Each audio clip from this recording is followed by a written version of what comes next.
They told you it was grit, keep pushing, keep grinding, stay disciplined, the same message, again, and again, and again.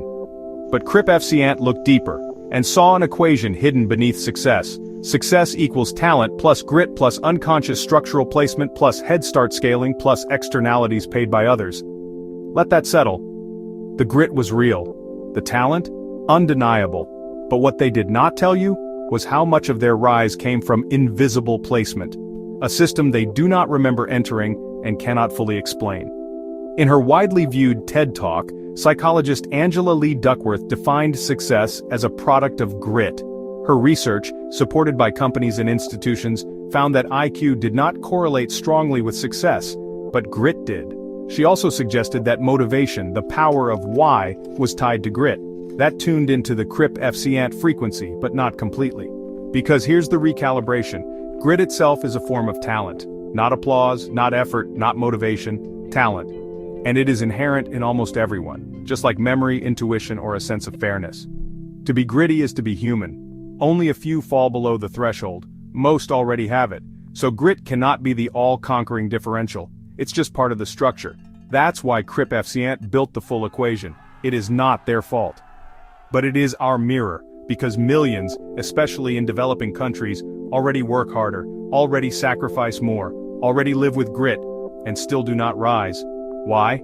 Because they are decelerating, paying more for goods, for education, for opportunity, carrying invisible burdens no algorithm tracks.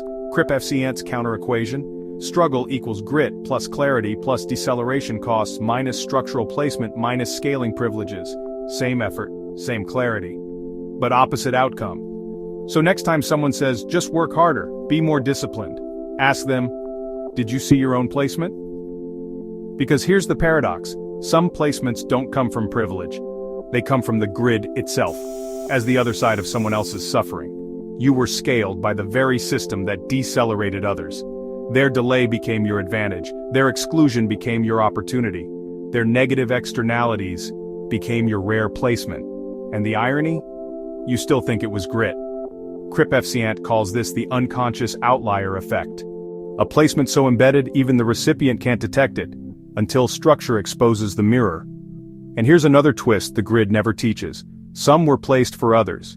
Their positioning was meant to benefit the collective, a structural node of contribution.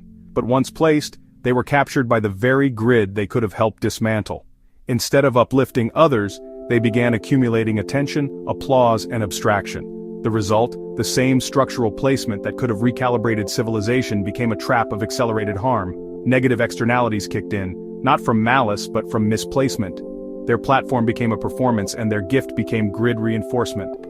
CRIPFCnt placement law: some were placed to save civilization, but they got stuck in the applause. And now, we all pay.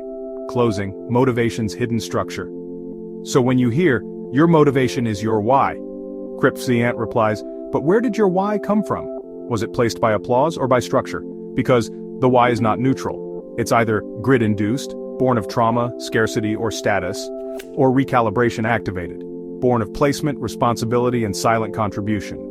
And so, ask not what your why is, ask who placed it there and why. Angela Duckworth once said, grit is passion and perseverance for long-term goals. CRIPFCnt respects that, but CRIPFCnt adds, even grit itself is a talent, not a badge. To be gritty is to be human. The real distinction is where the structure leads your grit. Grit can be grid. Grit can be recalibration. Grit is a placement tool. Did you see your own placement? Because if not, your grit may be serving the grid. CRIPFCnt did see your placement, and we wrote it into the code. CRIPFCnt, the structural mirror the world was missing. Read CRIPFCnt. Taking Psychology to the People, series, the archetypes, the equations, the audit. This is my story and I'm sticking to it. I am the recalibration pen. What is your story? What do you say to mine? Welcome to the Traboblis of Recalibration for Civilization Transcendence by Donald Mataranyika, author of CRIPFCnt, Taking Psychology to the People and the Last Human Job, featuring the 8 human dominances in the visibility era, incorporated by CRIPFCnt Resources Limited Global.